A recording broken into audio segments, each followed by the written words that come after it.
welcome to strings class. The first thing we're going to learn today is how to hold our instrument. So resting position for the violin is under the right arm, like this. When we go to play, we want to take it out with our left arm, bring it all the way out and fly it in like an airplane until it meets our chin. The chin rest meets our chin. Now we don't want our head to be like this and the chin, we want to still look forward and fit it into our chin. And then the shoulder rest should be nicely laying on your shoulder. And you should be able to support it with just your chin. Okay, now that we know how to hold our instrument, we're going to learn how to pizzicato.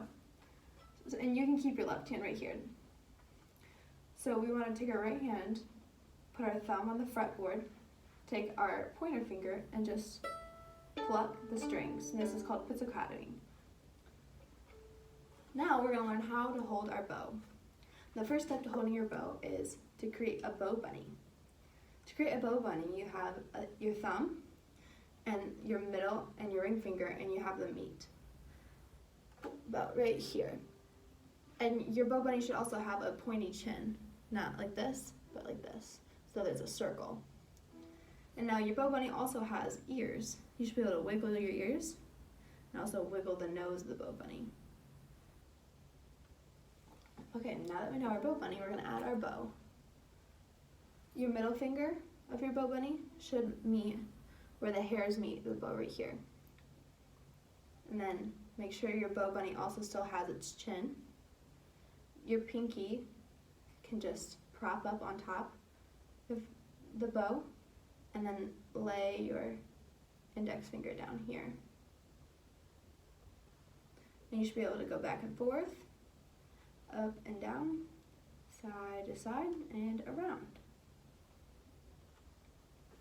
Now that we know how to hold our bow, let's get our violin back up under our shoulder. We want to shape our left hand correctly. Now, you don't want your thumb to be curved like this. You want it to be propped up and pointed outward, just like this. And then you also want, when you lay your fingers on the fretboard, you want there to be space. I'll show you. Like this. Rather than laying your fingers down flat, which will cause problems later. Okay. Now we're just going to learn how to pizzicato a descending D tetrachord. Now, the D string on the violin is right here.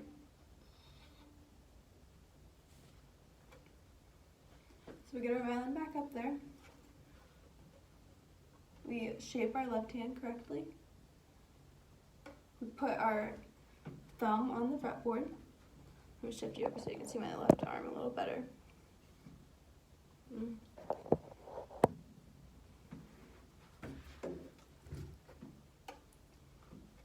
And when we lay our fingers, we're going to start with our fingers down on the D string. So we want 3 fingers. This right here is G. So this is showing a whole step right here and a half step right here from F sharp to G. So we're going to start with our fingers down, creating G and pizzicatoing. And then when we take one finger off, it's F sharp, and another finger is E, and then one more is D. I didn't mean to hit that A string, my bad. So let's do that one more time.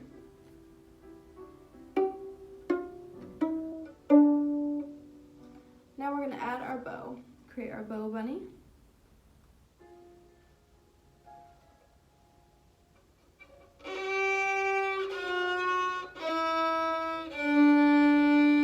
We'll do it one more time and try to get that in tune.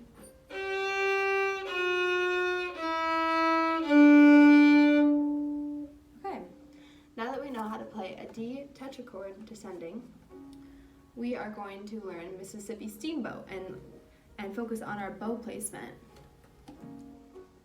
So Mississippi Steamboat is just a word that helps create a rhythm. It goes Mississippi Steamboat. Now we're going to lay that on our D string and practice with Mississippi Steamboat and make sure our bow hold is correct.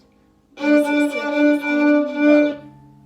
Now, we want to be focusing on our playing area, so we don't want it to be going all over.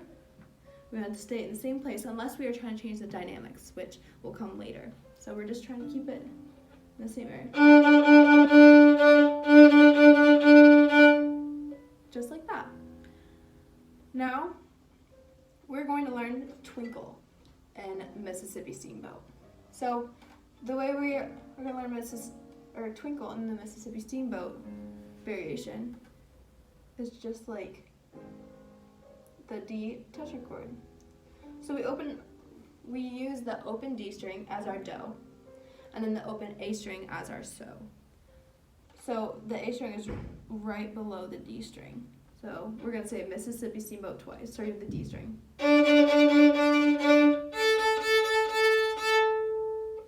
And then after so, we put one finger down on the A string, and then take it off. And then the next part is the D descending tetrachord that we just learned. So we're placing 3 fingers down on the D string.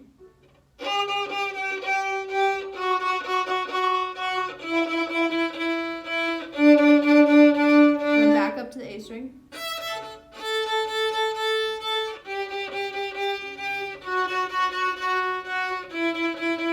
Then start over.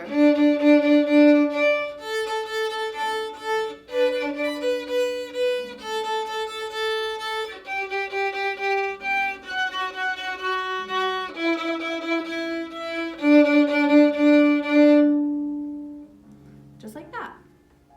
Thank you for learning with me.